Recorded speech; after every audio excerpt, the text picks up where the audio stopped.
हैं आप लोग। तो बच्चों आज हम आपके लिए लेकर के आए हैं एक नया चैप्टर और वो चैप्टर है D and F block element. और इस चैप्टर का आज है हमारा लेक्चर नंबर फर्स्ट। तो इस लेक्चर में बच्चों आज हम मेनली बात करने वाले हैं डी ब्लॉक के एलिमेंट की। मेनली हम डी ब्लॉक के एलिमेंट की बात करेंगे। क्लियर? चले डी ब्लॉक के एलिमेंट की हम शुरुआत करते हैं कि डी ब्लॉक के एलिमेंट होते क्या। तो देखो किनको बोलते हैं डी ब्लॉक के एलिमेंट। पहले तो हमको इनकी डेफिनेशन देखनी होगी। क्या देखनी होगी? डेफिनेशन। तो डी ब्लॉक के एलिमेंट वो एलिमेंट है जिनमें लास्ट इलेक्ट्रॉन उपांत्य कोश के डी कोश में प्रवेश करते। तो आप पहले तो ये डेफिनेशन लिख लो। ऐसे तत्व, पहले डेफिनेशन लिखिए फिर हम इसको समझेंगे, ठीक है। ऐसे तत्व जिसमें अंतिम इलेक्ट्रॉन उपांत्य कोश के डी उपकोश में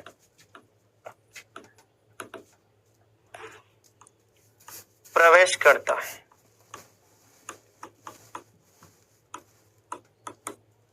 ऐसे तत्व जिसमें अंतिम इलेक्ट्रॉन उपांत्य कोश के डी उपकोश में प्रवेश करता है, डी ब्लॉक के तत्व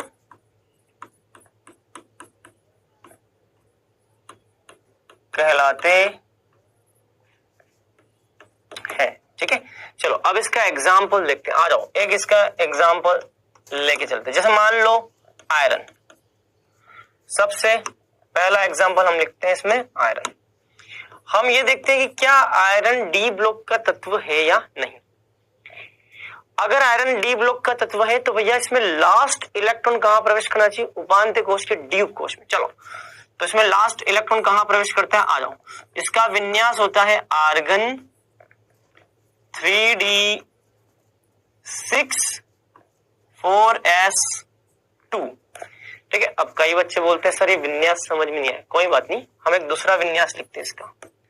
इसका विन्यास आप ये भी लिखते हो 1s2 2s2 2p6 3s2 3p6 4s2 3d5।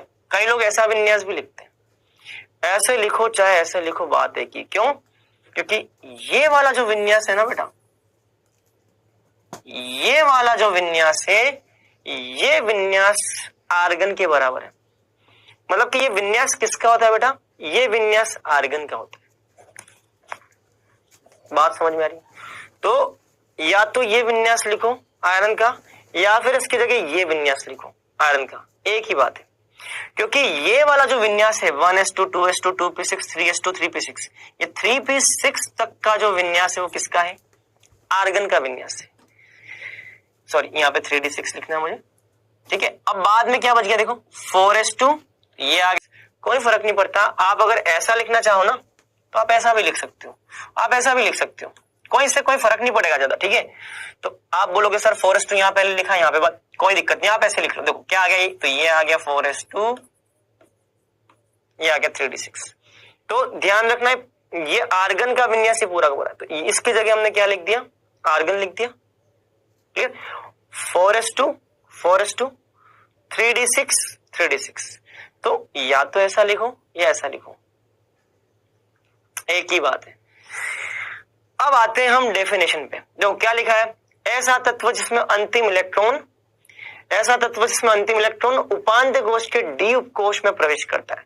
तो भैया आयरन एक ऐसा तत्व है जिनमें लास्ट के ये जो 6 इलेक्ट्रॉन है, लास्ट के 6 इलेक्ट्रॉन, अंतिम 6 इलेक्ट्रॉन जो है वो डी उपकोश में प्रवेश कर रहे। देखो ये डी उपकोश में प्रवेश कर रहे हैं, और डी उपकोश में प्रवेश तो कर रहे हैं, लेकिन कौन से कोश के डी उपकोश में? उपांत्य कोश के डी उपकोश में।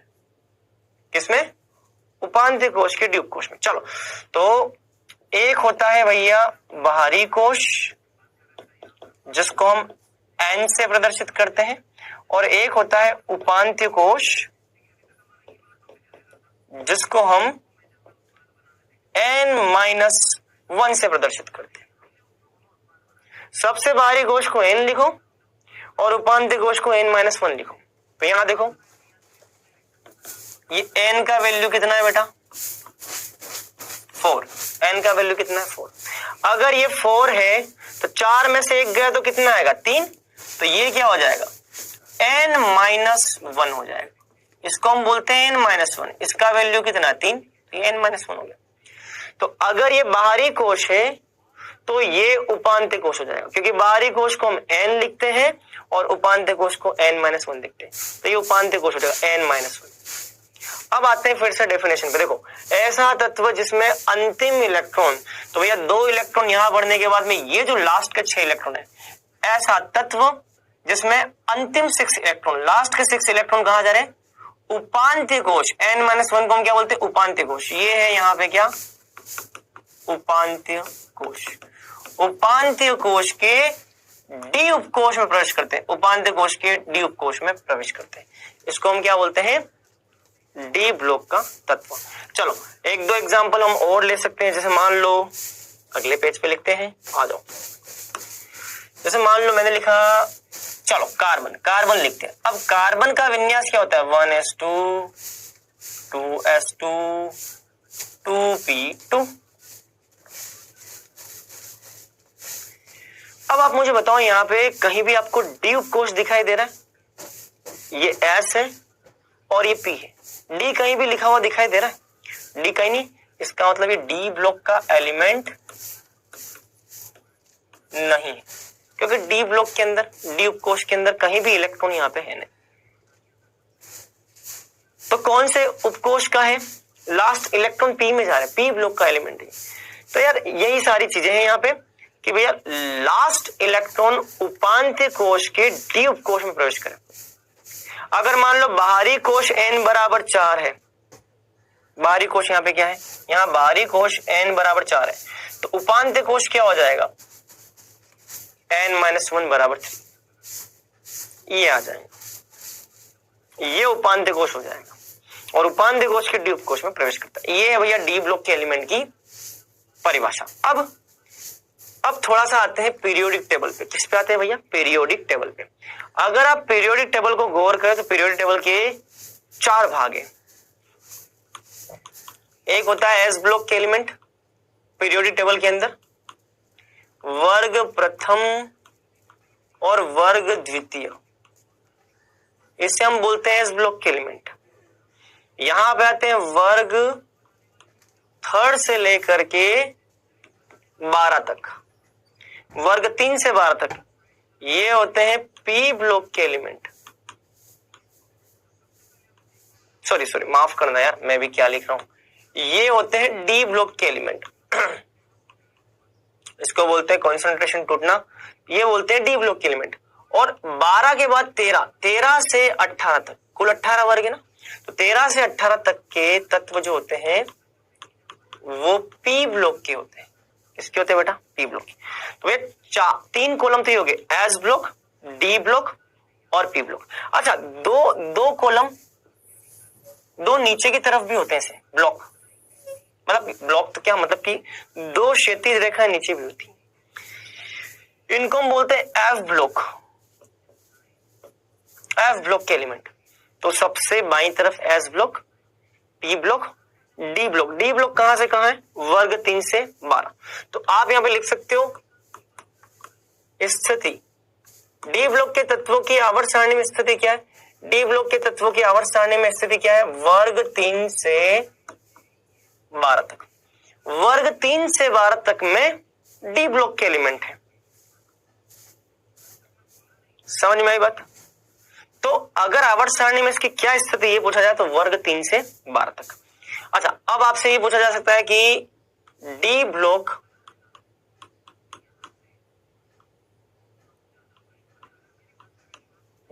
जो है इसकी भी कुछ श्रेणियां हैं। डी ब्लॉक भी कुछ श्रेणियों में बटा हुआ बेटा, डी ब्लॉक भी किस में बटा हुआ? कुछ श्रेणियों में। चलो, तो यहां पे आ जाएगा डी ब्लॉक के तत्व। अब कहां से कहां तक है? देखो, डी ब्लॉक स्कैंडियम से लेकर के जिंक 30 तक। तो ये बात आपको पता है कि यहाँ पे आवर्त फर्स्ट, यहाँ पे आवर्त होते हैं बेटा, क्षैतिज रेखाएं जो होती है वो आवर्त है। तो ये जो क्षैतिज रेखाएं होती हैं, ये पहली क्षैतिज रेखा, फिर दूसरी क्षैतिज रेखा, फिर तीसरी क्षैतिज रेखा, और स्कैंडियम जिस क्षैतिज रेखा में आता है वो चौथी क्षैतिज रेखा है। चौथी क्षैतिज रेखा, चौथी क्षैतिज रेखा मतलब कि चौथे आवर्त में कौन आता है? स्कैंडियम से जिंक। तो आवर्त सारणी के अंदर आवर्त संख्या जो 4 है उसमें स्कैंडियम से जिंक तक के तत्व। आवर्त संख्या 5 जो है उसमें डी ब्लॉक के अंदर एट्रियम 39 से लेकर के कैडमियम 48 यहां तक के तत्व। समझ रहे हो? आवर्त संख्या 6 के अंदर लेंथेनम 57, फिर उसके बाद में गैप है 14 तत्वों का। हैफनियम 72 से लेकर के मरकरी 80 तक। 57 और 72 इनके बीच में क्या है? गैप। मतलब कि 57 के बाद क्या आता है? 58। परमाणु क्रमांक 58 से लेकर के 71, 58 से 71 तक कहां आएंगे? यहां नीचे लेंथेनाइड में। तो परमाणु क्रमांक 58 से लेकर के 71 ये तत्व आ जाएंगे नीचे। ये 14 तत्व आ जाएंगे भैया आपके नीचे की तरफ लेंथेनाइड में। उसके बाद में 71 के बाद क्या आता है? 72 से लेकर के 80 यहां तक के तत्व आ जाएंगे डी ब्लॉक के अंदर। चलो 6 के बाद कौन सा? 7 आवर्त। 7 आवर्त में यहां पे आता है एक्टिनियम। एक्टिनियम का परमाणु क्रमांक क्या है? 89। अब 89 के बाद में 90 से लेकर के और 103 तक ये होते हैं एक्टिनाइड के तत्व। एक्टिनाइड के 14 तत्व। 90 से 103 तक परमाणु क्रमांक। अब 103 के बाद में क्या आएगा? 104। तो 104 जो होता है उसको हम बोलते हैं अनिल क्वाडियम। 104 से लेकर के अनबाइयम 112। 104 से 112 तक के तत्व यहां आ जाएंगे। तो ये हो गया भैया 7वें आवर्त के अंदर डी ब्लॉक के तत्व। अब देखो डी ब्लॉक के अंदर स्कैंडियम से जिंक तक हो गया, एट्रियम से कैडमियम तक हो गया, लेंथेनम हैफनियम से हो गया मरकरी तक, एक्टिनियम यूयूक्यू से हो गया यूयूबी तक। इसे हम बोलते हैं 3D श्रेणी, इसे हम बोलते हैं 4D श्रेणी, इसे हम बोलते हैं 5D श्रेणी, इसे हम बोलते हैं 6D श्रेणी। समझ रहे मेरी बात? 3D 4D 5D 6D। तो 3D श्रेणी कहां से कहां तक है?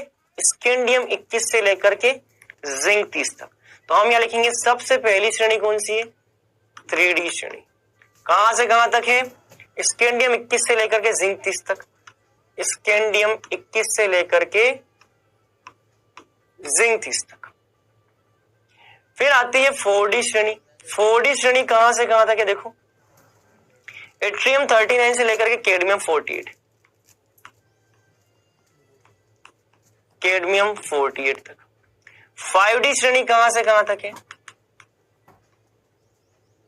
लेंथेनम 57 और हैफनियम 72। लेंथेनम 57, उसके बाद हैफनियम 72 से मरकरी 80 तक, मरकरी 80 तक, मरकरी 80 तक। और 6D श्रेणी कहां से कहां तक? एक्टिनम 89 से लेकर के UNQ 104 से UUB 112 तक। तो 6D श्रेणी हो जाएगी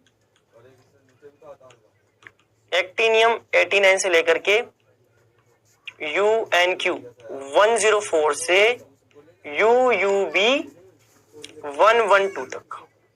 ये हो जाएंगे भैया 4 श्रेणियां आपकी। इन 4 श्रेणियों के अंदर जितने भी डी ब्लॉक के तत्व हैं वो सारे आ जाएंगे। 4 श्रेणियों के अंदर जितने भी डी ब्लॉक के तत्व हैं सारे के सारे बेटा यहाँ पे आ जाएंगे। 4 श्रेणियों के अंदर जितने भी डी ब्लॉक के तत्व हैं सारे के सारे यहाँ पे आ जाएंगे। ये होते हैं भैया सारे डी ब्लॉक के तत्व। समझ में आई बात? इस तरह से डी ब्लॉक की अलग अलग श्रेणियां बनी हुई है। नोट कर लो, फटाफट नोट कर लो इसको जल्दी से। चलिए ये हो गया। अब इसमें एक डेफिनेशन आती है भैया ट्रांजिशन एलिमेंट की, जिसको आप बोलते हैं संक्रमण तत्व। संक्रमण तत्व की यहां पर एक डेफिनेशन आती है, ठीक है। ऐसा बोला जाता है कि डी ब्लॉक के तत्वों को हम संक्रमण तत्व भी कहते हैं जनरली। अब क्या है, तो इसकी हम परिभाषा लिखेंगे। ऐसे तत्व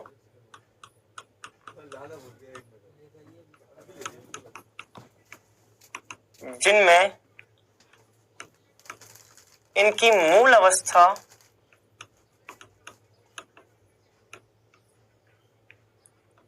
या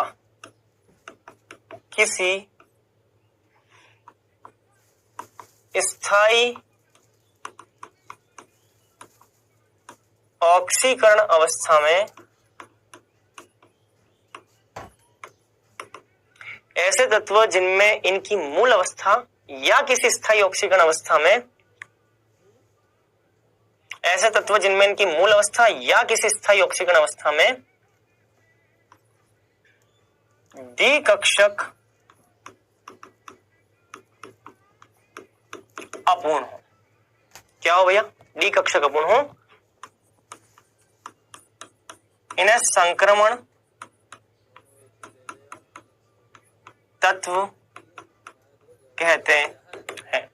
ऐसे तत्व जिनमें इनकी मूल अवस्था या किसी स्थायी ऑक्सीकरण अवस्था में डी कक्षक अपूर्ण हो, संक्रमण तत्व कहते हैं। जैसे कि उदाहरण, सबसे पहले हम आयरन ही लेते हैं। चलो आयरन 26, इसका विन्यास होता है आर्गन 3d6,4s2। हम देखते हैं कि इसको हम संक्रमण तत्व बोले या ना बोले। संक्रमण तत्वों का क्या मतलब, क्या होता है संक्रमण तत्व, उसको हम समझते हैं। ऐसे तत्व जिनमें इनकी मूल अवस्था या किसी स्थायी ऑक्सीकरण अवस्था में डी कक्षक अपूर्ण होते हैं। चलो यहां पे दो तीन चीजों को समझना बहुत जरूरी। एक तो होता है डी कक्षक अपूर्ण और एक होता है डी कक्षक पूर्ण। डी कक्षक पूर्ण का मतलब होता है डी में 10 इलेक्ट्रॉन का होना। जब भी डी कक्षक पूर्ण बोला जाए तो डी के अंदर कितने इलेक्ट्रॉन होंगे, 10 इलेक्ट्रॉन होंगे। और जब भी डी कक्षक अपूर्ण बोला जाए तो डी के अंदर 1 से लेकर के 9 तक इलेक्ट्रॉन होंगे। तो अगर डी कक्षक अपूर्ण बोला जाता है, यहां लिखा है डी कक्षक अपूर्ण, जब भी डी कक्षक अपूर्ण लिखा हो तो कितने इलेक्ट्रॉन, 1 से 9 के बीच में जब भी इलेक्ट्रॉन होंगे तो डी कक्षक क्या कहलाएगा, अपूर्ण। जैसा कि यहां देखो डी कक्षक में 1 से 9 के बीच में आ रहा है, 1 से लेकर के 9 तक में कोई भी संख्या है तो ये हो जाएगा अपूर्ण डी कक्षक। तो ये तो समझ में आ गया अपूर्ण डी कक्षक का क्या मतलब है। तो डी कक्षक अपूर्ण होते हैं उसका मतलब तो ये हो गया। अब बात करते हैं बेटा आगे की। दूसरा यहां पे क्या लिखा है, डी कक्षक अपूर्ण होते हैं किसमें, इनकी मूल अवस्था में या किसी स्थायी ऑक्सीकरण अवस्था में। तो इसे तो हम बोलते हैं मूल अवस्था। मूल अवस्था का मतलब ऐसी अवस्था जिसमें तत्व के परमाणु पर कोई आवेश न हो।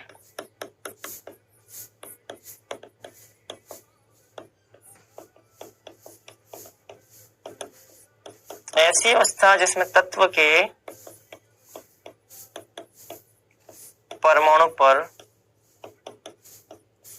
कोई आवेश न हो। मूल अवस्था का मतलब है ऐसी अवस्था जिसमें तत्व के परमाणु पर कोई आवेश न हो। तत्व के परमाणु पर कोई आवेश नहीं, इसको हम बोलते हैं मूल अवस्था। तो मूल अवस्था में डी कक्षक क्या है, अपूर्ण। ये लिखा है मूल अवस्था में डी कक्षक क्या है, अपूर्ण, मतलब कि संक्रमण तत्व है। और दूसरा क्या है, किसी स्थायी ऑक्सीकरण अवस्था में डी कक्षक अपूर्ण। अच्छा, स्थायी ऑक्सीकरण अवस्था क्या होती है, देखो जब भी आयरन पे +2 आवेश है, ऑक्सीकरण अवस्था का मतलब जब उस पर कोई आवेश हो। तो स्थायी ऑक्सीकरण अवस्था का मतलब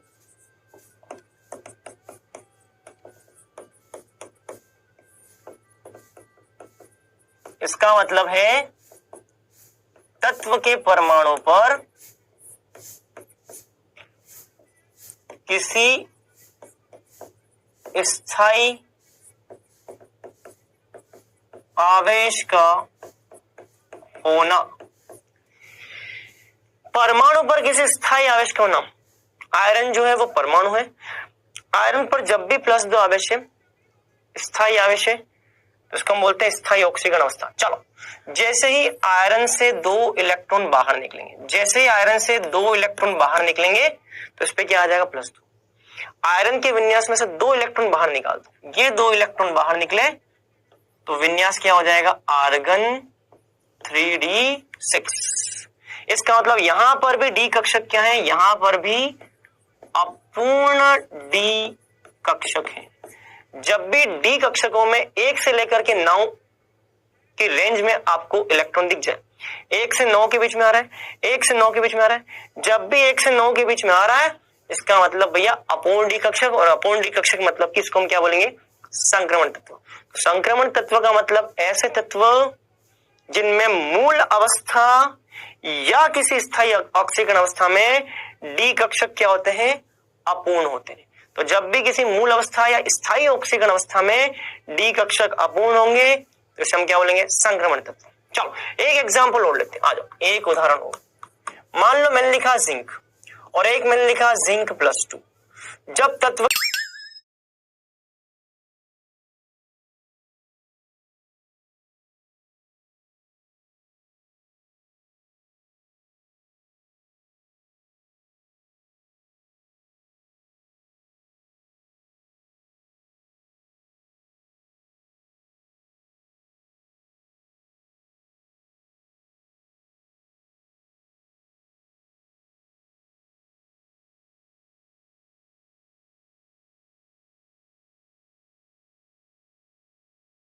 ये विन्यास है इसका, तो आप देखो यहां पे डी कक्षक क्या है, यहां पे डी कक्षक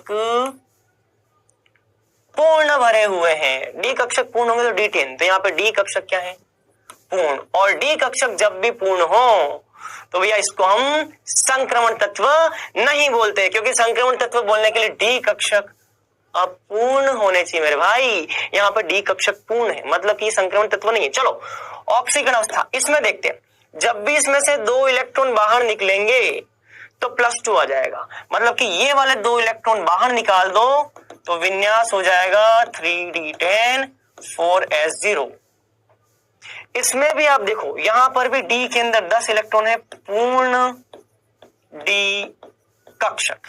इसका मतलब मूल अवस्था और स्थायी ऑक्सीकरण अवस्था दोनों में डी कक्षक क्या है, पूर्ण भरे हुए। और जब भी डी कक्षक पूर्ण भरे होंगे तो इसको हम संक्रमण तत्व नहीं बोलते।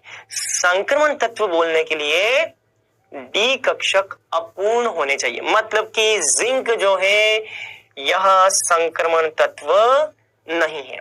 तो भैया जैसे जिंक है वैसे ही कैडमियम है, वैसे ही मरकरी है। जिंक, कैडमियम और मरकरी ये तीनों ही संक्रमण तत्व नहीं है, क्योंकि इनकी मूल अवस्था तथा स्थायी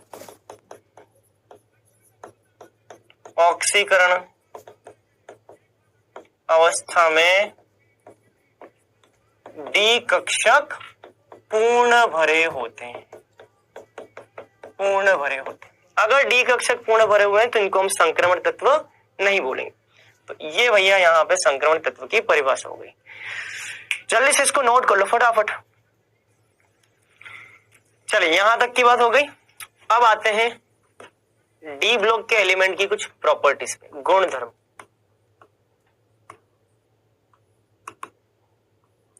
गुणधर्मों में सबसे पहला है अंतराकाशी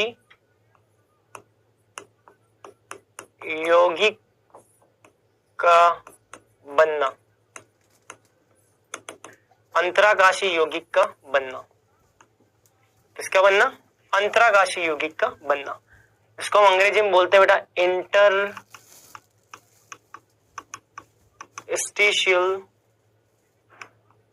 कंपाउंड। इंटरस्टिशियल कंपाउंड का निर्माण हुआ, ठीक है। अच्छा, इंटरस्टिशियल कंपाउंड क्या होते हैं देखो मैं आपको बताता हूं। हमने ठोस अवस्था पढ़ा है ना, ठोस अवस्था में धातुओं के परमाणु क्या होते हैं? निश्चित जालक बिंदु में व्यवस्थित होते हैं। होते हैं व्यवस्थित, निश्चित जालक बिंदु में व्यवस्थित होते हैं। जालक बिंदु का मतलब अवयवी कणों की कुछ ना कुछ जगह होती है।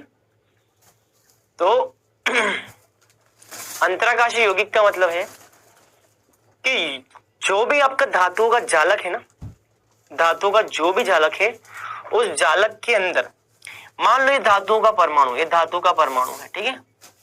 धातु के परमाणु में ये जो बीच वाली जगह है ना बेटा, धातु के परमाणु में ये जो बीच वाली जगह है ना, इसको हम बोलते हैं अंतराकाशीय जगह।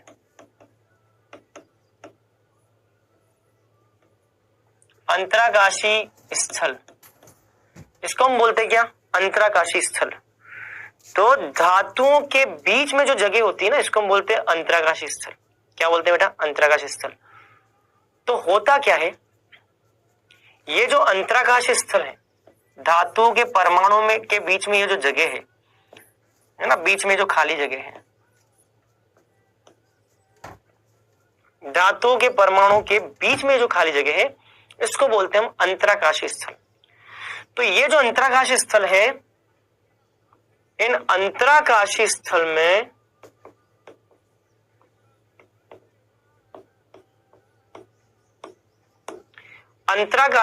में कार्बन, बोरोन, हाइड्रोजन या नाइट्रोजन जैसे छोटे परमाणु, अंतराकाशीय स्थल में कार्बन, बोरोन, हाइड्रोजन या नाइट्रोजन जैसे छोटे परमाणु जब फंस जाते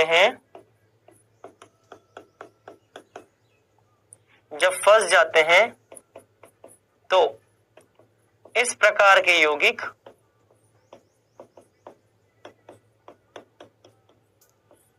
अंतराकाशीय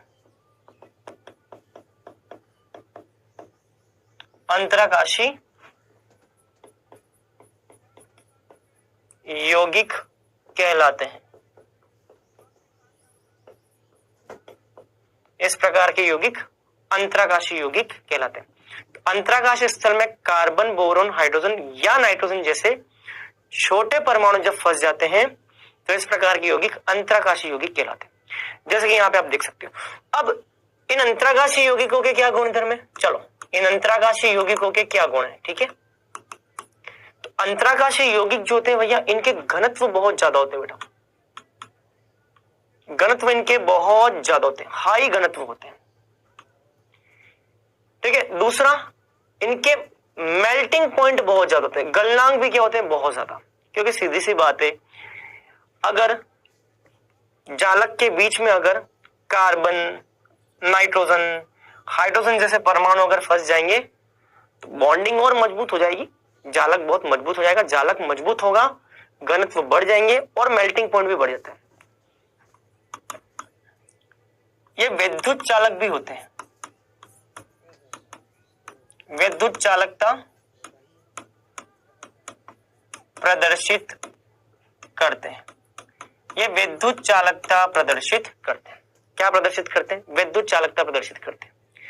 साथ ही साथ विद्युत चालकता प्रदर्शित करने के साथ ही साथ घनत्व ज्यादा, मेल्टिंग पॉइंट ज्यादा, विद्युत चालकता प्रदर्शित करते हैं। और साथ ही साथ इन यौगिकों में बहुत ही ज्यादा कठोरता होती है, अत्यंत कठोर होते हैं ये।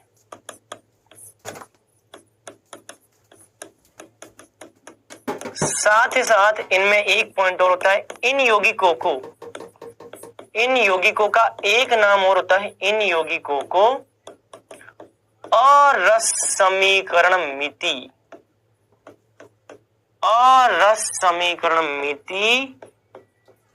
यौगिक भी कहते हैं। इनका दूसरा नाम अरस समीकरण मिति यौगिक भी है, इन्हें अरस समीकरण मिति यौगिक भी कहते हैं।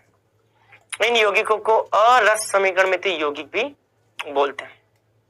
तो ये इनके गुणधर्म है जो कि आपको ध्यान रखना, नोट कर लो फटाफट।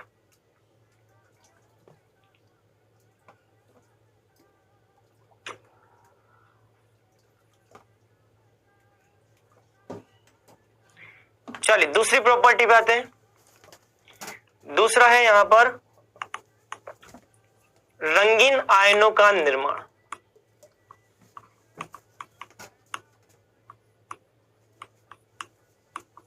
रंगीन आयन का निर्माण। चलिए दूसरा पॉइंट क्या है, रंगीन आयन का निर्माण। इनके आयन बहुत क्या होते हैं, मतलब इनके आयनों में क्या होता है, रंग प्रदर्शित करने की क्षमता होती है। जैसे कि मान लो मैं बोल रहा हूं आयरन +2, तो ये हरा रंग प्रदर्शित करता है बेटा। या मैं बोल रहा हूं कॉपर +2, ये नीला रंग प्रदर्शित करता है। समझ रहे हो मेरी बात? तो डी ब्लॉक के धातु आयनों का रंग होता है, विशिष्ट रंग होता है, ये रंग प्रदर्शित करते हैं। तो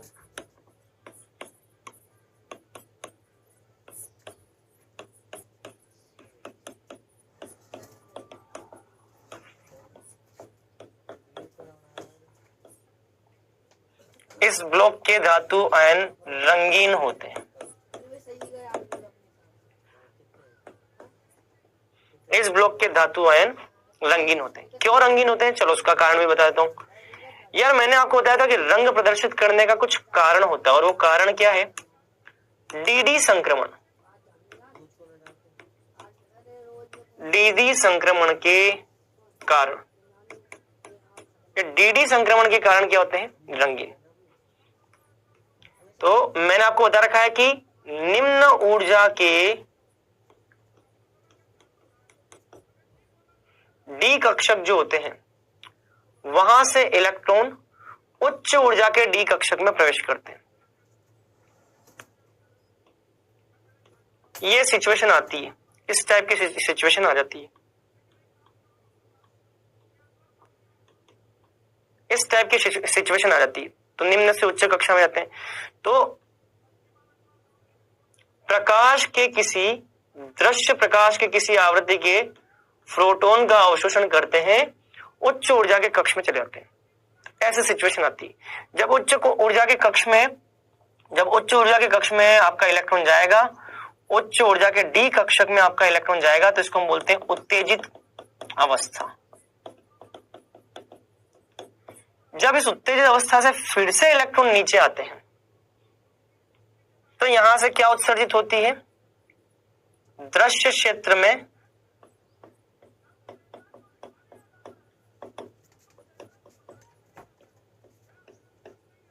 दृश्य क्षेत्र की आवृत्ति में ऊर्जा उत्सर्जित होती है। और दृश्य क्षेत्र के अंदर जिस कलर की आवृत्ति का ये उत्सर्जन करेंगे, वैसा ये रंग प्रदर्शित करेंगे। तो रंग प्रदर्शित करने का कारण क्या है, अयुग्मित इलेक्ट्रॉन। जिनके पास अयुग्मित इलेक्ट्रॉन होंगे वो रंग प्रदर्शित करेंगे, मतलब कि डीडी संक्रमण। तो डीडी संक्रमण कैसे होगा, तो दृश्य प्रकाश की आवृत्ति का अवशोषण करेंगे, उत्तेजित अवस्था में जाएंगे, पुनः नीचे आएंगे, तो दृश्य क्षेत्र की आवृत्ति का उत्सर्जन करेंगे। जिस आवृत्ति का उत्सर्जन करेंगे वही कलर इसमें दिखाई देगा।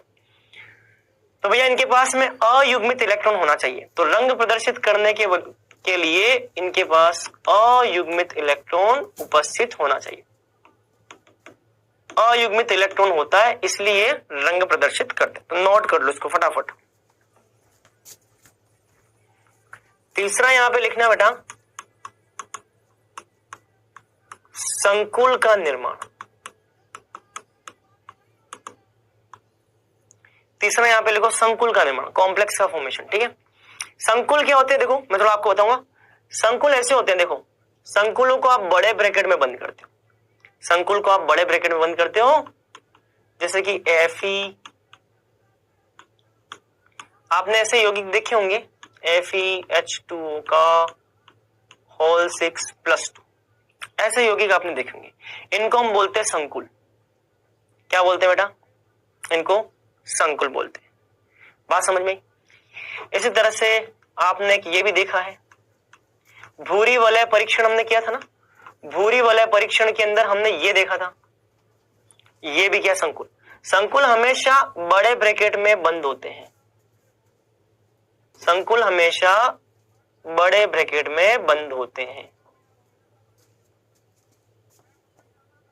समझ में? संकुल हमेशा बड़े ब्रैकेट में बंद होते हैं। जब भी कोई प्रजाति आपको बड़े ब्रैकेट में से दिख जाए, तो इसे संकुल बोलते हैं। क्या बोलते हैं बेटा इसको, संकुल। अब आप बोलोगे सर इसका नाम क्या है, तो इसका नाम हम पढ़ने वाले हैं कहां, कोऑर्डिनेशन कंपाउंड में। अगला चैप्टर हमारा होने वाला है कोऑर्डिनेशन कंपाउंड, जो कि बहुत जल्दी ही स्टार्ट होगा। तो इस कोऑर्डिनेशन कंपाउंड के अंदर हम पढ़ेंगे इनका नामकरण कैसे करते हैं बाद में करेंगे वो बात। तो ये देखो आप, डी ब्लॉक का धातु जो है वो संकुल का निर्माण कर रहा है। इसी प्रकार से निकल भी बनाता है, निकल H2O का होल 6+2, ये भी संकुल है। तो संकुल का निर्माण करते हैं सब, क्या करते हैं संकुल का निर्माण। तो डी ब्लॉक का धातु है, संकुल का निर्माण करना। इसी तरह से PtCl4 2- संकुल बना रहा है, ये क्या बना रहा है संकुल। तो संकुल का निर्माण करते हैं डी ब्लॉक के धातु आयन या धातु। अब संकुल क्या होता है, देखो जब भी बड़े ब्रैकेट में देखिए संकुल, तो संकुल क्या होते हैं भैया, जब भी ऐसे बड़े ब्रैकेट में दिखाई दे इनको संकुल बोलते हैं। तो इसका कारण क्या है, ये संकुल का निर्माण क्यों करते हैं, ठीक है। इसका कारण है क्योंकि इनके पास रिक्त डी कक्षक होता है बेटा।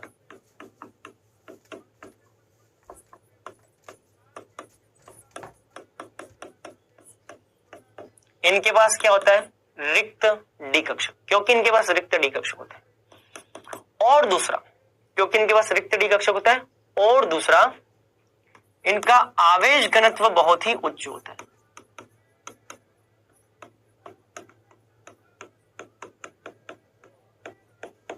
आवेश घनत्व इनका क्या होता है, उच्च होता है। इनके पास रिक्त डी कक्षक होता है और इनका आवेश घनत्व उच्च होता है। तो ये दो कारण है जिसकी वजह से ये क्या बनाते हैं, संकुल बनाते हैं।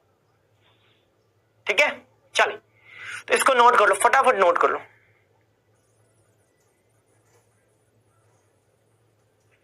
ठीक है, चलिए नंबर 4 लिखना, melting point, melting point MP तथा delta H atomisation, melting point और डेल्टा H एटमाइजेशन। ठीक है, चल मेल्टिंग पॉइंट और डेल्टा H एटमाइजेशन क्या हो जाएगा, चलो तो डेल्टा H एटमाइजेशन का मतलब है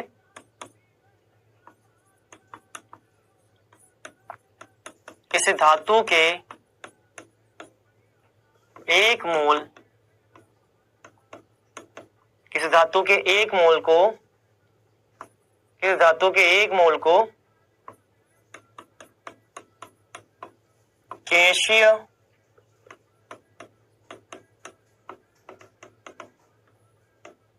परमाणुओं में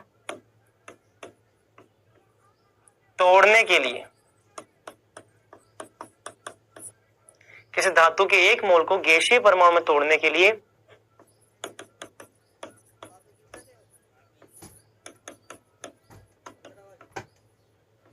आवश्यक एंथैल्पी का मान,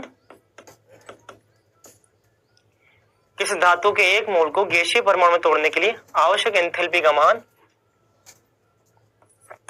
डेल्टा H एटमाइजेशन, इसको हिंदी में बोलते हैं कणन एंथैल्पी। हिंदी में क्या बोलते हैं, कणन एंथैल्पी कहा जाता है। ठीक है, तो भैया धातुओं के बंधों को तोड़ने के लिए एक मोल बंधों को या धातु के एक मोल को गैसीय परमाणु में तोड़ने के लिए, जैसे मान लो मैंने लिखा यहाँ पे आयरन, अब आयरन सॉलिड में है, सॉलिड से इसको किस में बदलना है, गैसीय परमाणु में बदलना है। तो इसके एक मोल को, धातु के एक मोल को, तो धातु के एक मोल को गैसीय परमाणु में तोड़ने के लिए, धातु के एक मोल को गैसीय परमाणु में तोड़ने के लिए जितनी ऊर्जा की आवश्यकता होती है उसे हम क्या बोलते हैं, कणन एंथैल्पी। तो कणन एंथैल्पी यहां पे भी हम पढ़ते हैं। तो यार ये जो मेल्टिंग पॉइंट होता है ना, गलनांक बिंदु, ये कणन एंथैल्पी पे निर्भर करता है। कणन एंथैल्पी जितनी ज्यादा होगी उतना मेल्टिंग पॉइंट ज्यादा होगा। ये निर्भर करता है किस पर, धात्विक बंध पर। धात्विक बंध जितने मजबूत होंगे उतना ही डेल्टा H एटमाइजेशन ज्यादा होगा। ये निर्भर करता है अनपेयर्ड इलेक्ट्रॉन की संख्या पे, अनपेयर्ड इलेक्ट्रॉन की संख्या पे, उसके समानुपाती होता है। और परमाणु के आकार के, परमाणु के आकार के व्युत्क्रमानुपाती होता है। तो ये यहां पर फॉर्मूला है, ये यहां पर फॉर्मूला है। तो मेल्टिंग पॉइंट जो होता है वो डेल्टा एच एटमाइजेशन के समानुपाती, धात्विक बंध के समानुपाती, ये अनपेयर्ड इलेक्ट्रॉन के समानुपाती और परमाणु के आकार के व्युत्क्रमणपाती। मतलब कि धात्विक बंध जो होगा वो उतना ही मजबूत होगा जितना कि अनपेयर्ड इलेक्ट्रॉन ज्यादा होंगे। जितने अनपेयर्ड इलेक्ट्रॉन ज्यादा होंगे उतना धात्विक बंध मजबूत होगा। जितना धात्विक बंध मजबूत होगा, जितना धात्विक बंध मजबूत होगा उतना ही कणन एंथैल्पी ज्यादा होगी। जितनी कणन एंथैल्पी ज्यादा उतना मेल्टिंग पॉइंट ज्यादा। जैसे कि बात करें scandium, titanium, vanadium, chromium, manganese, ये है ठीक है। अब स्कैंडियम की बात करते हैं। स्कैंडियम का विन्यास क्या होता है? Argon 3d14s2। अनपेयर्ड इलेक्ट्रॉन यहाँ पे कितने? यहाँ अनपेयर्ड इलेक्ट्रॉन कितने? एक अनपेयर्ड इलेक्ट्रॉन एक है। यहाँ पे विन्यास क्या होता है? 3d24s2। अनपेयर्ड इलेक्ट्रॉन कितने हैं? 2। अयुग्मित इलेक्ट्रॉन, अनपेयर्ड मतलब कि अयुग्मित इलेक्ट्रॉन। वेनेडियम का विन्यास होता है 3d3-4s2। अनपेयर्ड इलेक्ट्रॉन कितने? 3। इसका विन्यास होता है 3d5-4s1। अपवाद है ना, 5 और 1 6। अनपेयर्ड इलेक्ट्रॉन 6 है। मैग्नीज का विन्यास क्या हो जाएगा? 3d5-4s2। अनपेयर्ड इलेक्ट्रॉन कितने? 5। अनपेयर्ड इलेक्ट्रॉन कितने हो जाएंगे? 5 हो जाएंगे। सबसे ज्यादा अनपेयर्ड इलेक्ट्रॉन किसके पास है? क्रोमियम के पास। तो इस 3D श्रृंखला के अंदर, ये कौन सी श्रृंखला है? 3D श्रृंखला। इस 3D श्रृंखला में मैक्सिमम किसका होगा? सर्वाधिक मेल्टिंग पॉइंट जिसके पास अयुग्मित इलेक्ट्रॉन ज्यादा, उसका मेल्टिंग पॉइंट सर्वाधिक। सर्वाधिक मेल्टिंग पॉइंट किसके पास होगा? क्रोमियम के पास। मैग्नीज के बाद में क्या आता है? आयरन। आयरन का होता है 3d6-4s2। इसके पास 4 अयुग्मित इलेक्ट्रॉन है। Cobalt 3d7-4s2। इसके पास और कम है 3। निकल 3d8-4s2। इसके पास और कम है अयुग्मित इलेक्ट्रॉन। कॉपर 3d10-4s1, एक अयुग्मित इलेक्ट्रॉन। और जिंक के पास एक भी अयुग्मित इलेक्ट्रॉन नहीं है क्योंकि इसके पास 3d10 और 4s2, 0 अयुग्मित इलेक्ट्रॉन। तो सबसे ज्यादा मेल्टिंग पॉइंट किसका होता है? क्रोमियम का। तो अपने 3D श्रृंखला में क्रोमियम का, ठीक है। अच्छा, इसके अलावा अगर 3D श्रृंखला की बात करो तो सबसे ज्यादा अयुग्मित इलेक्ट्रॉन किसके पास है? क्रोमियम के पास। तो सर्वाधिक मेल्टिंग पॉइंट किसका है? सर्वाधिक मेल्टिंग पॉइंट किसका है? क्रोमियम का। 4D श्रृंखला में क्रोमियम के नीचे क्या? मोलिब्डेनम। मोलिब्डेनम का होता है, इसके पास अयुग्मित इलेक्ट्रॉन सर्वाधिक है। और 5D श्रृंखला में सर्वाधिक अयुग्मित इलेक्ट्रॉन होते हैं टंगस्टन के पास। ये ध्यान रखना है यहाँ पे, ठीक है। अच्छा, न्यूनतम मेल्टिंग पॉइंट किसका होगा? न्यूनतम मेल्टिंग पॉइंट, न्यूनतम किसका होगा? जिसके पास अयुग्मित इलेक्ट्रॉन सबसे कम है। जिंक का सबसे न्यूनतम। जिंक से नीचे क्या आएगा? कैडमियम। कैडमियम के बाद मरकरी। सर्वाधिक मेल्टिंग पॉइंट और न्यूनतम मेल्टिंग पॉइंट, ये हो जाएगा यहाँ पे। बात समझ में आई? चलो, अच्छा, एक चीज यहां पे और ध्यान रखनी, वर्ग में नीचे जाने पर मेल्टिंग पॉइंट बढ़ता है क्योंकि धात्विक लक्षण बढ़ते हैं। क्योंकि धात्विक लक्षण बढ़ते हैं। मतलब कि 3D श्रृंखला की तुलना में 4D का मेल्टिंग पॉइंट ज्यादा है। 4D श्रृंखला की तुलना में 5D श्रृंखला का मेल्टिंग पॉइंट ज्यादा है। 3D की तुलना में 4D, 4D की तुलना में 5D, ये क्रम आएगा। नीचे जाने पर मेल्टिंग पॉइंट बढ़ता है। लेकिन लेकिन लेकिन जिंक, कैडमियम और मरकरी में उल्टा होता है। जिंक, कैडमियम और मरकरी में नीचे जाने पर मेल्टिंग पॉइंट बढ़ता नहीं है, घटता है। ऐसा इसलिए क्योंकि अगर आपको याद हो तो मरकरी क्या होता है? द्रव। और द्रवों के मेल्टिंग पॉइंट ठोस की तुलना में क्या होते हैं? कम होते हैं। ये आपको पता होगा। तो ये ठोस होते हैं, ये द्रव होते हैं। नीचे जाने पर द्रव है, मेल्टिंग पॉइंट घटता है। तो ये पूरा यहाँ पर मेल्टिंग पॉइंट और डेल्टा एच एटमाइजेशन की थ्योरी है। पढ़ लेना इसको, इससे बाहर क्वेश्चन नहीं आएगा, नोट कर लो। चलिए अब आएगा अगला प्रॉपर्टी, पांचवा, ऑक्सीडेशन स्टेट, ऑक्सीकरण अवस्था। देखो संक्रमण तत्व जो होते हैं ना, वो परिवर्तित ऑक्सीकरण अवस्था प्रदर्शित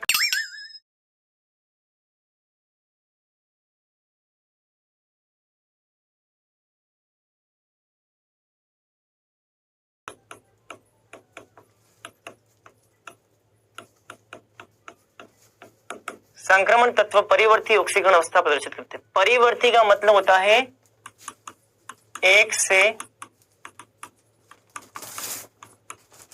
अधिक प्रकार की, संक्रमण तत्व एक से अधिक प्रकार की ऑक्सीकरण अवस्था प्रदर्शित करते हैं।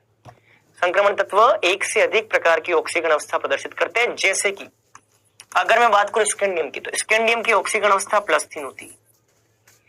केवल स्कैंडियम और जिंक ऐसे हैं जो केवल एक ही प्रकार की ऑक्सीकरण अवस्था प्रदर्शित करते हैं, बाकी जितने भी है ना वो एक से ज्यादा प्रकार की ऑक्सीकरण अवस्था प्रदर्शित करते हैं, जैसे कि टाइटेनियम, टाइटेनियम +2, +3, +4, ये सारी ऑक्सीकरण अवस्था प्रदर्शित करते हैं। वेनेडियम +2, +3, +4, +5, क्रोमियम +2, +3, +4, +5, +6 तक ऑक्सीकरण अवस्था प्रदर्शित करते हैं। मैग्नीज +2, +3, +4, +5, +6, +7। स्कैंडियम से मैग्नीज तक हमेशा ऑक्सीकरण अवस्था, यहां पे देखो हाईएस्ट ऑक्सीडेशन स्टेट जो हो रही है वो स्कैंडियम से मैग्नीज तक बढ़ती है। स्कैंडियम की +3, इसकी मैक्सिमम +4, इसकी मैक्सिमम +5, इसकी मैक्सिमम +6, इसकी maximum +7। Maximum oxidation state scandium से मैग्नीज तक बढ़ती है, उसके बाद में फिर से घटती है। आयरन जो है उसकी +2, +3 होती है, कोबाल्ट की भी +2, +3 होती है, निकल की +2, +3 होती है, कॉपर की +1 और +2 होती है। तो परिवर्ती ऑक्सीकरण अवस्था है। केवल स्कैंडियम और जिंक ही ऐसे हैं जो कि एक ही ऑक्सीकरण अवस्था प्रदर्शित करते हैं। स्कैंडियम में केवल +3 होती है, जिंक में केवल +2 होती है। बाकी जितने भी तत्व हैं उन सब में एक से ज्यादा प्रकार की ऑक्सीकरण अवस्था प्रदर्शित होती है। बात समझ में आ गई? तो ये है भैया परिवर्ती ऑक्सीकरण अवस्था प्रदर्शित करने का तरीका। अच्छा, अब दिमाग में क्वेश्चन आएगा इसका कारण क्या है, या फिर आप ये बोल दो कि परिवर्ती ऑक्सीकरण अवस्था प्रदर्शित तो करते हैं, ये बोल दे कि बताओ सबसे हाईएस्ट ऑक्सीडेशन स्टेट कौन प्रदर्शित करता है? मैग्नीज सर्वाधिक ऑक्सीडेशन स्टेट प्रदर्शित करता है, और वो क्या है? वो +7। ठीक है, ये ध्यान रखना। अच्छा, परिवर्ती ऑक्सीकरण अवस्था क्यों प्रदर्शित करते हैं ये?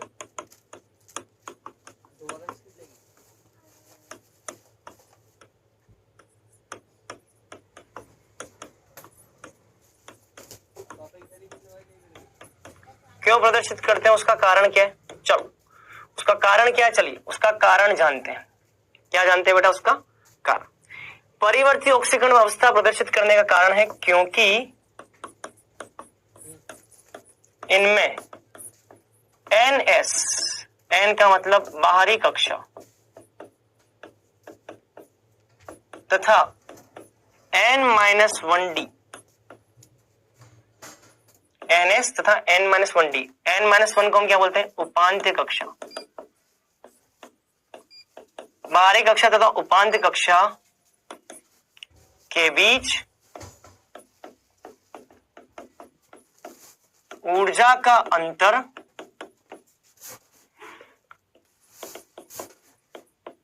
अत्यंत कम होता है। ऊर्जा का अंतर बहुत ही कम होता है, अत्यंत कम होता है, क्योंकि इनमें NS तथा N-1D के बीच ऊर्जा का अंतर बहुत ही कम होता है, इसलिए एक से ज्यादा प्रकार की ऑक्सीकरण अवस्था प्रदर्शित करते हैं। ठीक है, नोट कर लो इसको, फटाफट नोट कर लो। क्लियर, यहां तक की बात क्लियर। अच्छा यहाँ पे एक चीज हम और देखेंगे।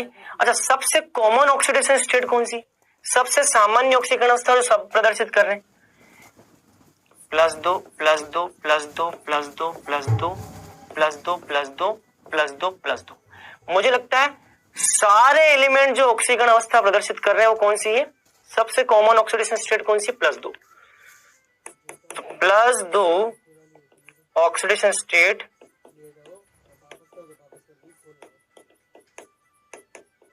सबसे सामान्य है, सबसे कॉमन ऑक्सीडेशन स्टेट +2 है, ठीक है, ये ध्यान रखना है।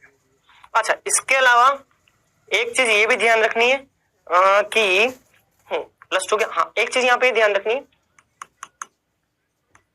कि धातु से M+2M का SRP मान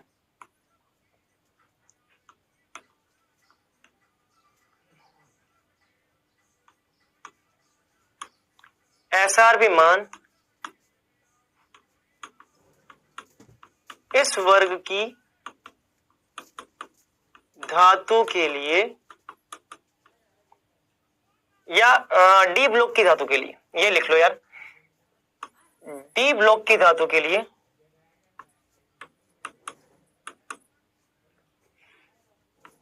नेगेटिव में होता है। एसआरपी समझते हो ना, एसआरपी मतलब कि मानक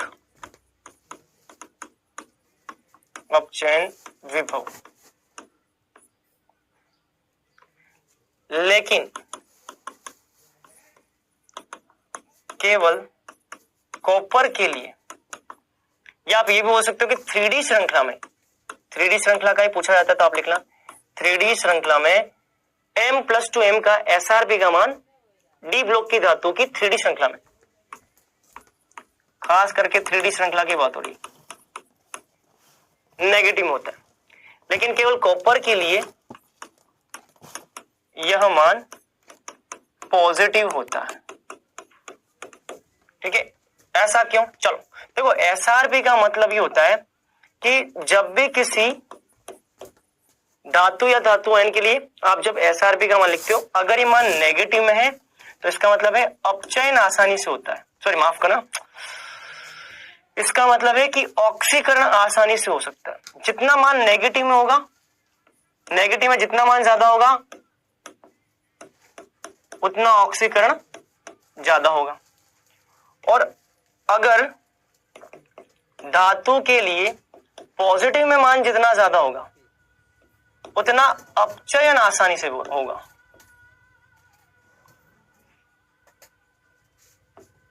उतना अपचयन आसानी से होगा।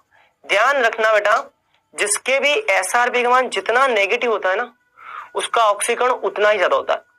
ये आपने पढ़ा होगा कहां, इलेक्ट्रोकेमिस्ट्री में, विद्युत रसायन में।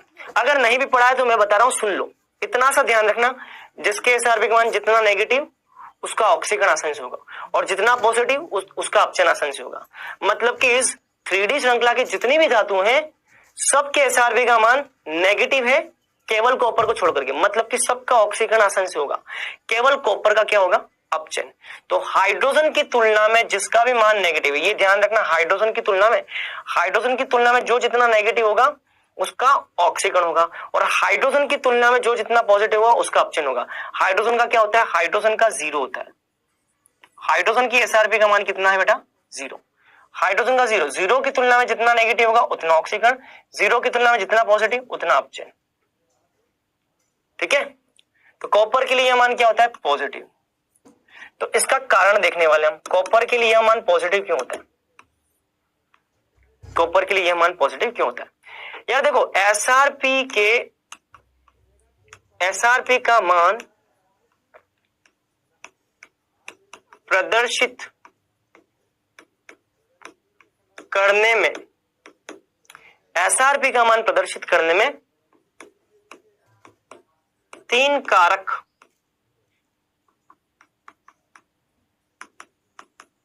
जिम्मेदार हैं। पहला इसमें आता है बेटा कणन एंथैल्पी, जो कि मैं आपको बता चुका हूं, दूसरा इसमें आता है आयनन ऊर्जा, और तीसरा इसमें आता है बेटा जल योजन ऊर्जा।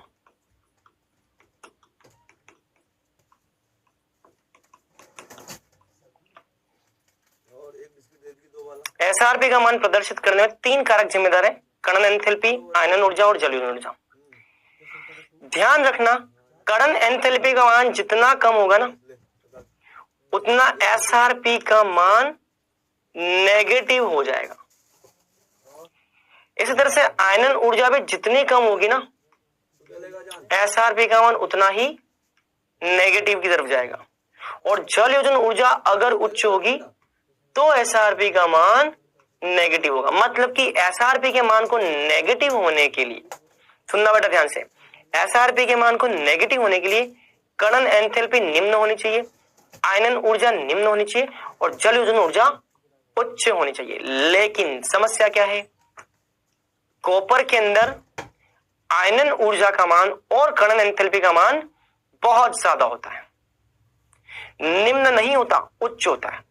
कॉपर के लिए समस्या यह है कि कणन एंथैल्पी का मान तथा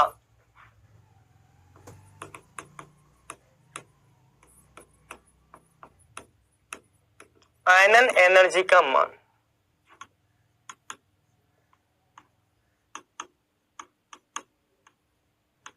अत्यंत उच्च होता है। अतः एसआरपी का मान पॉजिटिव हो जाता है, एसआरपी का मान पॉजिटिव हो जाता है। ठीक है, तो ये ध्यान रखना है आपको। ठीक है, तो कॉपर के लिए ये कारक है बेटा, ये ध्यान रखना है। अच्छा, एक क्वेश्चन यहां पे और आता है, पता है क्या, कि कॉपर प्लस तथा कॉपर प्लस 2, इन दोनों में कॉपर प्लस 2 का स्थायित्व ज्यादा है कॉपर प्लस की तुलना में।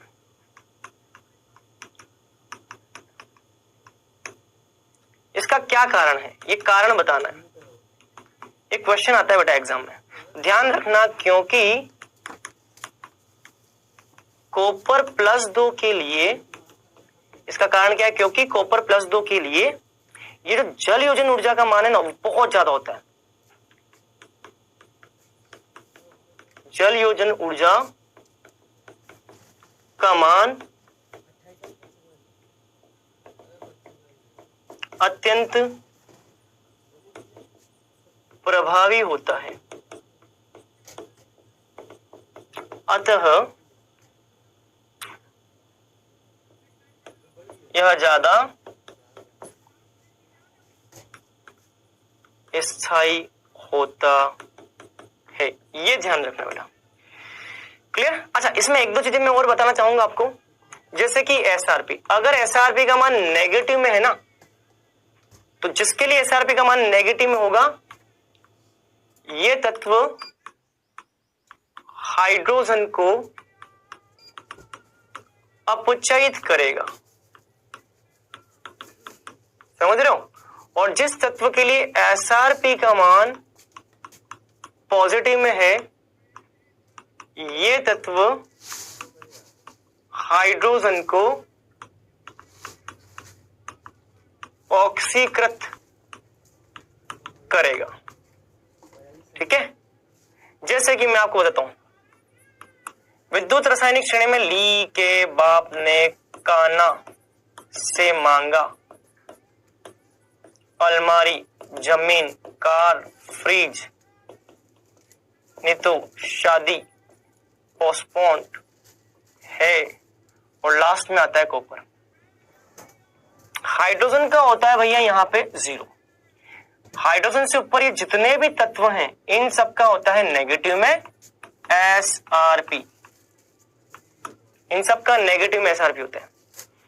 और कॉपर जो होता है, कॉपर का एसआरपी यहां पे होता है पॉजिटिव में। क्या होता है कॉपर का एसआरपी? पॉजिटिव में। अभी मैंने थोड़ी देर पहले बताया ना कॉपर का एसआरपी क्या होता है, देखो कॉपर का एसआरपी पॉजिटिव। तो अब देखो यहाँ पे जिनका एसआरपी नेगेटिव है ये तत्व हाइड्रोजन को अपचयित करेंगे। मतलब कि मान लो मैंने ले लिया जिंक, ठीक है, अब जिंक का एसआरपी नेगेटिव में है तो जिंक हाइड्रोजन को क्या करेगा, जिंक हाइड्रोजन को क्या करेगा, क्या लिखा है देखो, जिसका मान नेगेटिव में होगा, जिसका मान नेगेटिव में ये हाइड्रोजन को अपचयित करेगा, तो ये हाइड्रोजन का क्या करेगा, अपचयन। तो हाइड्रोजन का करेगा ये अपचयन, तो देखो हाइड्रोजन का हो गया अपचयन, प्लस से किस में जा रहा है, जीरो में। और जिंक का खुद का क्या होगा, ऑक्सीकरण, तो जिंक का हो गया ऑक्सीकरण। और जिसके एसआरपी का मान पॉजिटिव में है वो हाइड्रोजन को क्या करेगा, वो हाइड्रोजन को ऑक्सीकृत करेगा। तो हाइड्रोजन का हो गया देखो 0 से +1 ऑक्सीकृत करेगा, और खुद का क्या हो जाएगा, खुद का हो जाएगा अपचयन। बात समझ में? तो ये यहां पर दो इक्वेशन है, दोनों इक्वेशन में इस तरह से डिफरेंस है। ध्यान रखना जिसका एसआरपी नेगेटिव है वो हाइड्रोजन को अपचयन करेगा, और जिसका एसआरपी पॉजिटिव में है वो हाइड्रोजन को ऑक्सीकृत करेगा।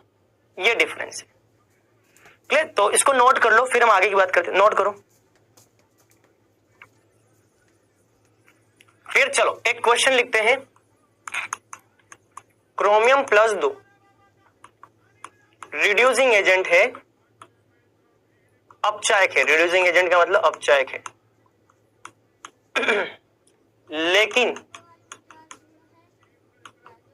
Mn+3 ऑक्सीकारक है। कारण Mn+3 ऑक्सीकारक है, कारण, ठीक है। तो देखो यार क्रोमियम +2 है, इसका विन्यास भी D4 होता है, सुनना बेटा ध्यान से। और मैंगनीज +3 है, इसका विन्यास भी D4 होता है।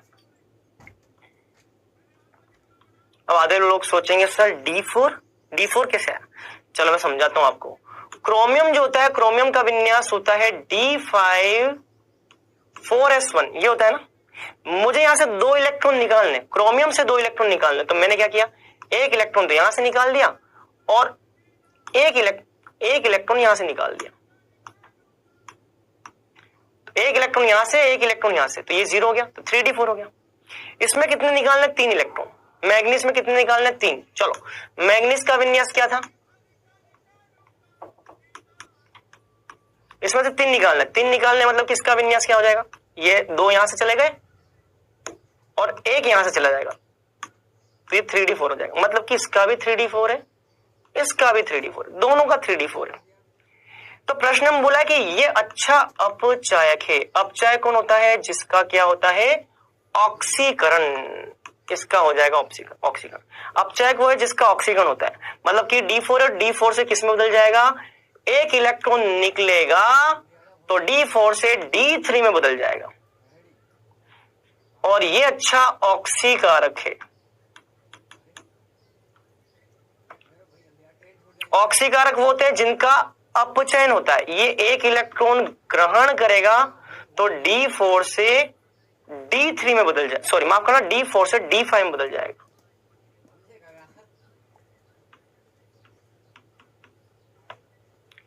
इसका मतलब ये हुआ कि 3d4 से 3d3 बन रहा है और यहाँ पे 3d4 से 3d5 बन रहा है। 3d5 बनना मतलब कि ये क्या हो गया, स्थायी विन्यास। ये क्या हो गया, स्थायी विन्यास। D में 5 इलेक्ट्रॉन, अर्धपूर्ण कक्षक है, और ये क्या हो गया, स्थायी विन्यास। इसका मतलब Mn+3 जो होगा वो अच्छा ऑक्सीकारक है, क्योंकि ये जैसे ही 1 इलेक्ट्रॉन ग्रहण करेगा तो D5 में बदल जाएगा, और D5 मतलब कि अर्धपूर्ण स्थायी विन्यास। इसका मतलब तो बहुत अच्छी बात है, ये तो अच्छा ऑक्सीकारक कहलाएगा ही कहलाएगा, क्योंकि ये इसलिए अच्छा ऑक्सीकारक है क्योंकि ये अगर 1 इलेक्ट्रॉन ग्रहण करेगा तो स्थायी विन्यास में बदल जाएगा, मतलब कि अर्धपूर्ण स्थायी विन्यास बेस्ट कंडीशन हो गई। इसीलिए भैया इसका तो अपचयन होगा ही होगा, और इसको हम ऑक्सीकारक बोलेंगे ही बोलेंगे। बात करें इसकी, इसमें क्या होता है देखो, इसमें जैसे ही ये 1 इलेक्ट्रॉन को त्यागेगा तो इसका विन्यास हो जाएगा 3d3। अब आप बोलोगे सर इसने अगर एक इलेक्ट्रॉन को त्यागा तो ये 3d3 हो गया, समझ में आ गया। लेकिन ये तो स्थायी है ही नहीं, चलो इसका तो समझ में आया, ये तो स्थायी है, इसलिए भैया ये एक इलेक्ट्रॉन को जोड़ लेगा, ये स्थायी बन रहा है। लेकिन सर ये एक इलेक्ट्रॉन को त्यागेगा क्यों, इसका तो स्थायी भी नहीं हो रहा है। चलो ये क्यों करेगा ऐसा मैं आपको बताता हूं। देखो होता क्या है, इसके पास यहाँ पे कितने 4 इलेक्ट्रॉन, 1 2 3 4। कोऑर्डिनेशन कंपाउंड पढ़ाऊंगा, कोऑर्डिनेशन कंपाउंड के अंदर मैं आपको बताने वाला हूं कि ये जो 5 कक्षक हैं ये आगे 3 और 2 ऐसे कक्षकों में बढ़ जाते हैं। ये जो 5 कक्षक है बेटा, ये 5 कक्षक कोऑर्डिनेशन केमिस्ट्री में हम पढ़ेंगे। मैं आपको अगला चैप्टर पढ़ाऊंगा कोऑर्डिनेशन कंपाउंड, उसमें मैं आपको बताऊंगा कि ये जो 5 डी कक्षक है ये आगे T2G और EG ऐसे 2 में टूट जाते हैं।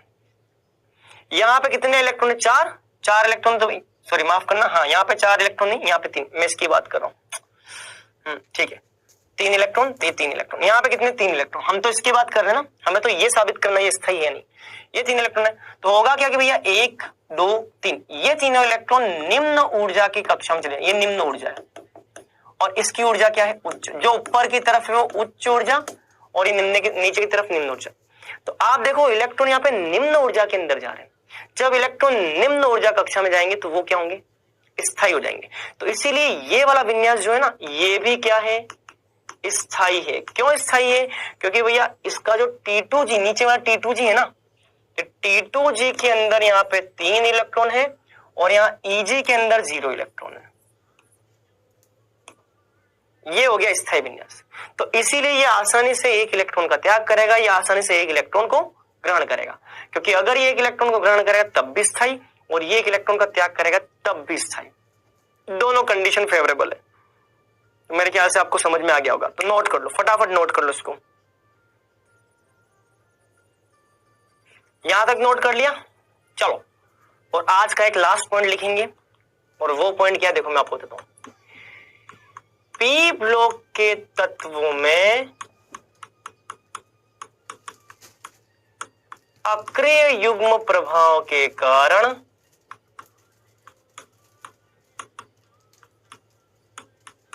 पी ब्लॉक के तत्वों में अक्रिय युग्म प्रभाव के कारण वर्ग में नीचे जाने पर, पी ब्लॉक के तत्वों में अक्रिय युग्म प्रभाव के कारण वर्ग में नीचे जाने पर निम्न ऑक्सीकरण अवस्था का स्थायित्व बढ़ता है, ये हमने पढ़ा है। लेकिन डी ब्लॉक के तत्व में उल्टा होता है, लेकिन डी ब्लॉक के तत्वों में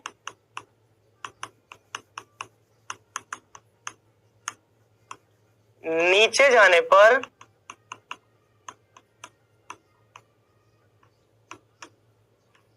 उच्च ऑक्सीकरण अवस्था का स्थायित्व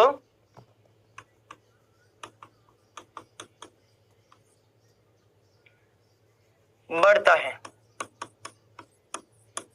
क्योंकि धात्विक लक्षण बढ़ते हैं।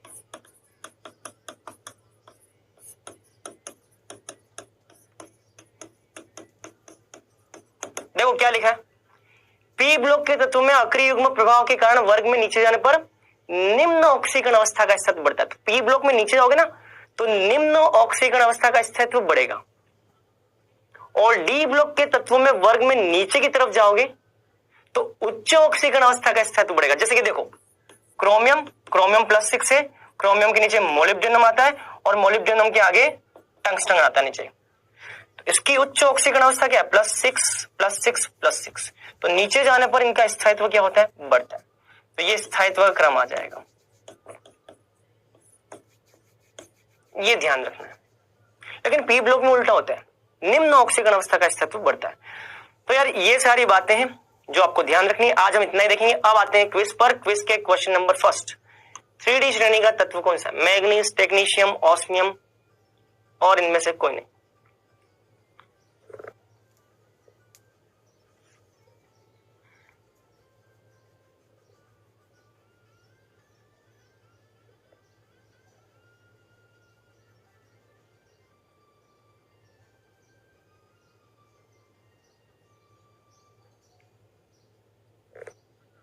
चलिए अगला क्वेश्चन देखते हैं, निम्न में से संक्रमण तत्व कौन सा है? Iron, zinc, cadmium, mercury.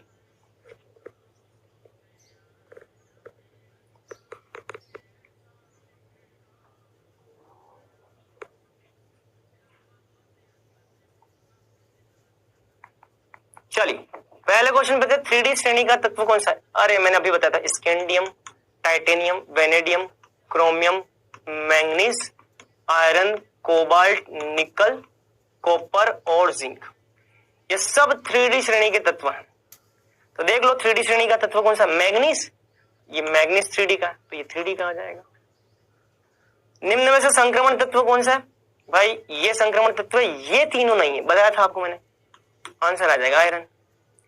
चलिए तो आज हमने क्या पढ़ा बेटा? आज हमने पढ़ा